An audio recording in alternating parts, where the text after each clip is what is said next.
Chucky's going to sci-fi, and he can say Guess what? There's even more Psy-King coming in the year of 19. Blumhouse is taking over the Universal Monsters. And Zack Snyder is returning to horror.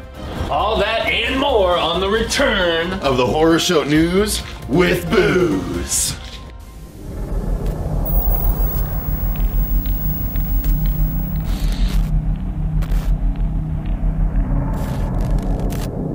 Hey everyone, I'm Cecil Laird. I'm Ian Fuego here. And this is your Horror Show News with Booze! Salute, sir. Back in our old studio. Wow. Yeah, with a new piece of artwork right over there if you want to take a closer look.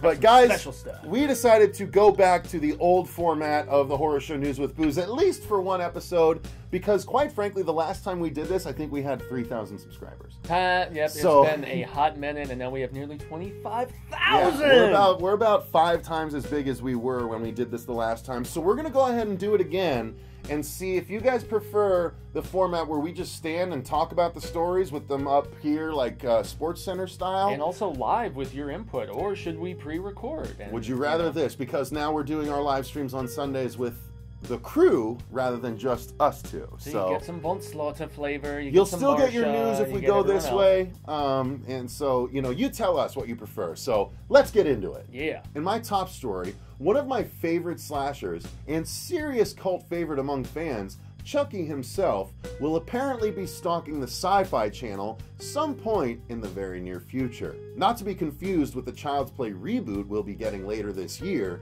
this series is the official continuation of the Don Mancini classic movie series that was recently resuscitated with his entries Curse of Chucky and Cult of Chucky. To that end, this series is apparently where you're going to be able to get your dose of Brad Dourif as Chucky. He, of course, has voiced the titular doll in all of the iterations thus far. He will not be voicing the Child's Play doll in the remake, but he will be reprising his role as Chucky himself in this Don Mancini TV series. Now, there's no actual word on when the series will officially be coming to the Sci-Fi Channel, which of course has recently been revitalized in its own right with series like Blood Drive, Channel Zero, and even the Sharknado movie series. But no matter what, it appears that everyone's favorite good guy is going to have an awesomely bad time over the course of a full season of episodes.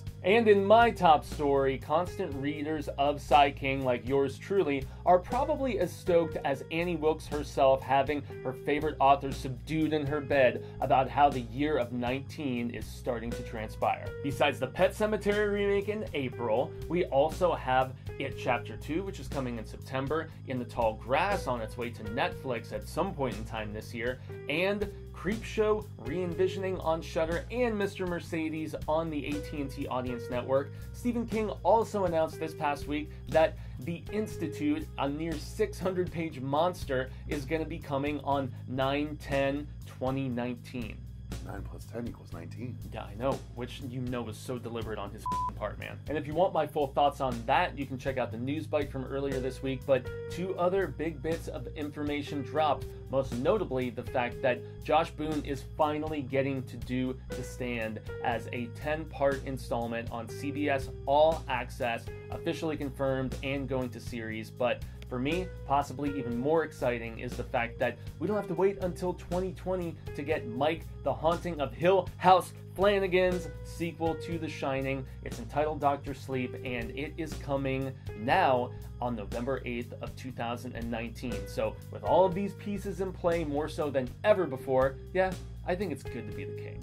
In our next story, it appears that Universal's reimagined Monsterverse is not only completely extinct, but the massive production company has now enlisted the help of the House of Bloom in order to make the Universal Monsters great again.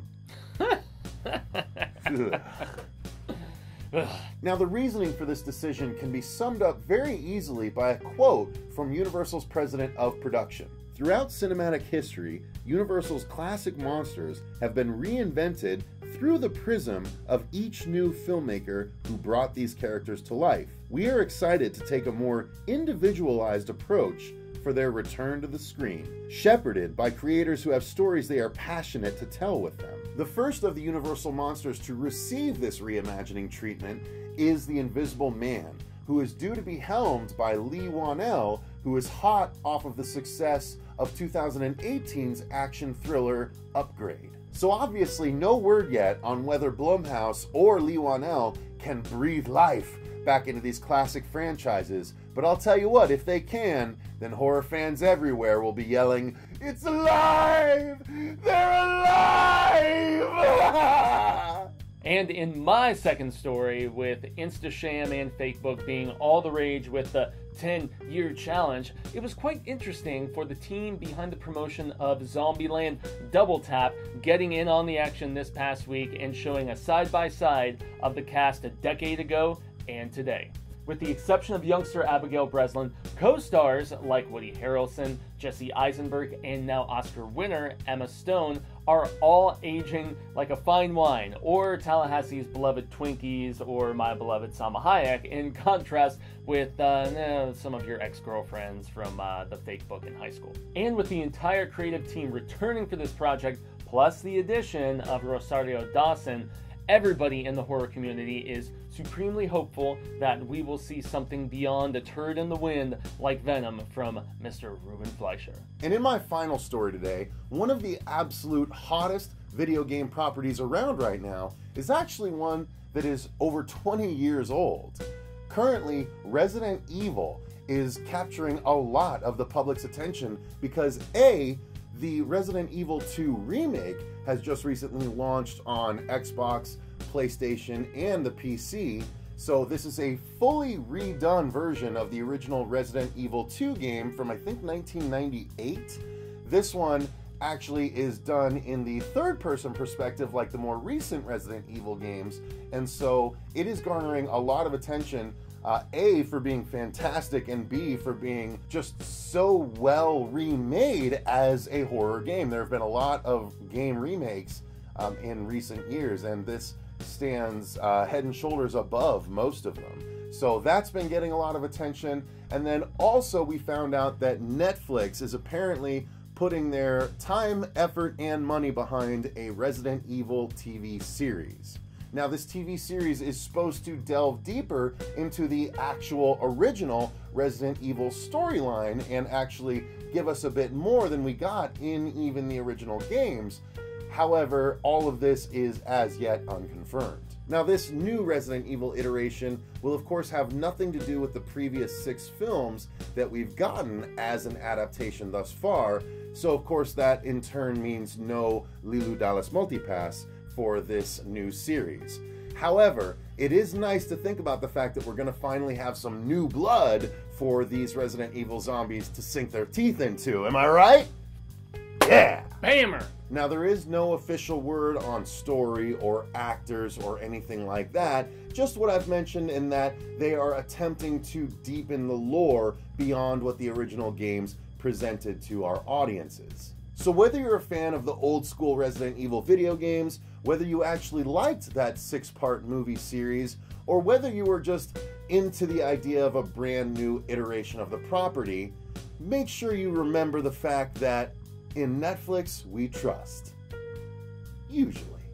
And in my final story, one of the best ways to rile up your average core group of horror fans is to say that George Romero's Dawn of the Dead is not as good as Zack Snyder's 2004 remake, which joins the category of The Blob and The Thing, and probably The Fly as well, as far as that holy trinity of 1980s horror remakes.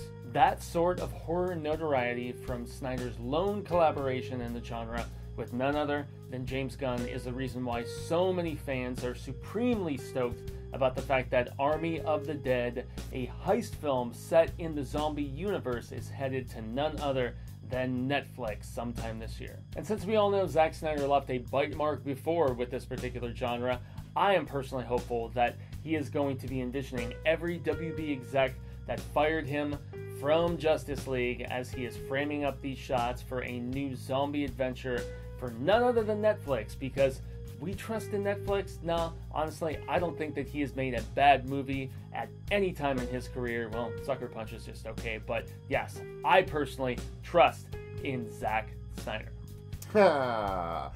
Well, I hope you enjoyed that island all to yourself, buddy. I'm right there, and it's pretty okay, actually. All right. Well, I think that's going to do it. I think that's going to do it for this month's Horror News with Booze, you guys. I think going forward, what we're going to attempt to do is do a section towards the end where we give our more personal opinions on all the stories and things like that. We're running a little short on time this time, but going forward, we will be doing that. But let us know in the comments down below, did you enjoy this old news format for us, but new to you? Throwback, yo. Yeah, I'd be interested to hear y'all's opinion. Do you like this? Would you prefer the live? It may or may not play a factor in what we ultimately decide to do with the news, but I wanted to at least give you guys an opportunity to see what the original News with Booze was like and see if y'all prefer it, because this way we can do the News with Booze on a maybe a bi-weekly basis and continue to do our, you know, all the hosts that are available on Sunday live streams, rather than just you and I doing the news on Sunday. Yeah, as much as we want to bogart every bit of the situation, you know, you love seeing the ladies, you know, so. Indeed. So let us know your thoughts in the comments down below. If you want to go ahead and support the channel more directly, feel free to click the Patreon link down below. You can support the channel directly, monetarily, and you can also actually suggest movies. Well, not only suggest, but require us to review and or do commentaries for particular movies that you like, depending on the tier that you select. Tell us what to do. Yeah, you can actually become a would-be producer of the channel if you do so. We greatly appreciate those of you that do decide to do so. We don't mind doing your bidding if you are contributing that way. So if you can't contribute extra monetarily that way, you can always help us out by liking the video. The more likes we get, the more YouTube's going to share it, and the more YouTube's going to want to share our channel. So if you can just like the video, we greatly appreciate that as well. Go ahead and subscribe and click that notification bell if you want to make sure you catch all of our videos as soon as they become public.